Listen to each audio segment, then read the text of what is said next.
अच्छा ब्रिगेडियर साहब ये बताएं कि अब क्या ये नवीद जो है इसको पता था कि बाकी दो जो आप कह रहे 3 हमलावर थे, या वो अलग से थे? पीछे जाहिर है कोई एक होगा, उनको अलग अलग टास्क दिया गया। और फिर अब ये जो बात सामने आ रही है कि जी इसके जो डाटा के हवाले से ताउन नहीं हो रहा कि इंटरनेट का जो भी इसका डाटा है मरकज़ी मुल्ज़िम का, तो उसके बगैर तफ्तीश फिर आगे कैसे बढ़ेगी?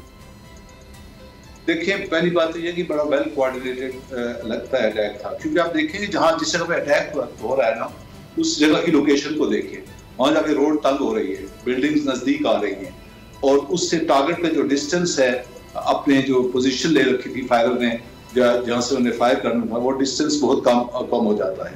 इससे पहले कि ओपन जगह से फायर नहीं किया गया, एक जगह खास लोकेशन जो है एक अंदाजा है कि उसको चुना गया और फिर वहां पे कोऑर्डिनेटेड जो है ना अटैक किया गया। दूसरी बात यह है कि जो डाटा नहीं आ रहा, डेफिनेटली उससे हमें बहुत मुश्किलात पेश आ रही हैं, और जब तक क्योंकि हमारे पास वो फैसिलिटी नहीं है, पंजाब गवर्नमेंट के पास नहीं है, पंजाब पुलिस के पास नहीं है, और किसी के पास नहीं है, तो वो जो इंफॉर्मेशन नहीं आ रही उससे प्रॉब्लम लाजमी आ रहे हैं। वो इंफॉर्मेशन आती तो हमारे मसाइल जल्दी हल हो जाते, हम जल्दी जो है ना कनेक्टिविटी में डॉट्स को जोड़ने में हमें आसानी हो जाती। मुश्किल हमारे पास है, लेकिन हम कोशिश में इंशाल्लाह हम पहुंच जाएंगे असल मुल्ज़िम तक, उम्मीद है। डीपीओ ने किसके कहने पर वीडियो बनवाई? क्योंकि ये तो बात पता ही नहीं चल रही थी, डीचे हमला मुअत्तल किया गया, लेकिन पता चलता है कि वो तो सीसीटीवी कैमरे में आ रहा है कि डीपीओ ने अपना मोबाइल दिया, अब वो फोरेंसिक नहीं करवा रहा। वो किससे राब्ते में था, किसके कहने पर उसने वीडियो बनाई, फिर वो साफियों तक भी पहुंच गई?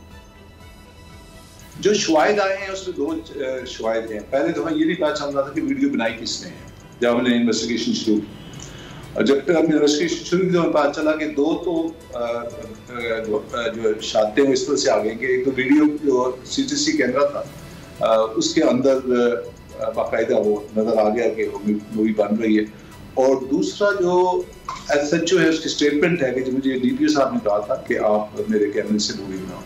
अभी वो मूवी वहां बनती है और बनने के बाद वो हायर ऑफिशियल्स को ट्रांसमिट करता है, वहां से वो कहाँ जाती है कि वहां से ट्रेवल करती है 25th मिनट के ऊपर, इंसिडेंट के 25वें मिनट के बाद वो जियो के ऊपर चलती है। इतनी फास्ट ट्रेवलिंग उसकी है, वो खास चैनल से होती है, जियो के पास पहुंचती है, किसी और चैनल के पास नहीं पहुंचती।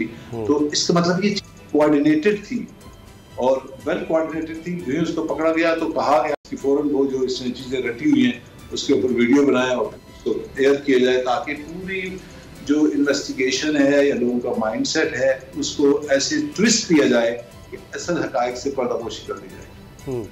तो ये फिर डीपीओ अगर शामिल तफ्तीश नहीं हो रहे, अपना फोरेंसिक के लिए नहीं देते, तो फिर कैसे आगे बढ़ा जाएगा? और फिर खतरा ये भी है, जिस तरह हमने देखा है बेनज़ीर भुट्टो पर पहले हमला हुआ, फिर दूसरे हमले में उनको शहीद कर दिया गया, लियाकत अली खान से सिलसिला शुरू होता है, वो भी इसी तरह मार दिया गया जो अटैकर था।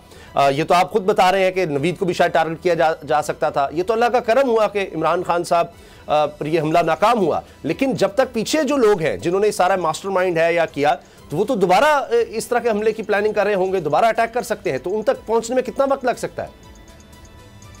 देखिए, ये मेरे नजदीक बड़े दुख की बात है कि ये कोई नेशनल लेवल का केस नहीं था, लोकल केस नहीं था, पंजाब का केस नहीं था, पाकिस्तान नहीं बल्कि इंटरनेशनल लेवल का केस है। और अगर हम इसको सब मिलके उसी तरह से नेशनल स्पिरिट के साथ करते, सब लोग सपोर्ट करते, तो हम इस केस की तह तक पहुंच सकते थे और उससे बहुत सारे नेशनल लेवल पे बड़े फायदे हुए थे, बहुत सारी चीज़ें ठीक हो जाती। हमें उम्मीद है कि इंशाल्लाह जिस तरह बाकी केसेस के साथ हुआ जो आपने मेंशन किया, लियाकत अली खान है, जियाउल हक हैं, बेनज़ीर हैं, अल्लाह करे कि हम वही फेट इसकी ना हो, इस केस की ये केस बेहतर अपने अंजाम को पहुंचे, उम्मीद करते हैं इंशाल्लाह। अगर आपको ये वीडियो पसंद आई तो सब्सक्राइब करें और बेल पर क्लिक करें।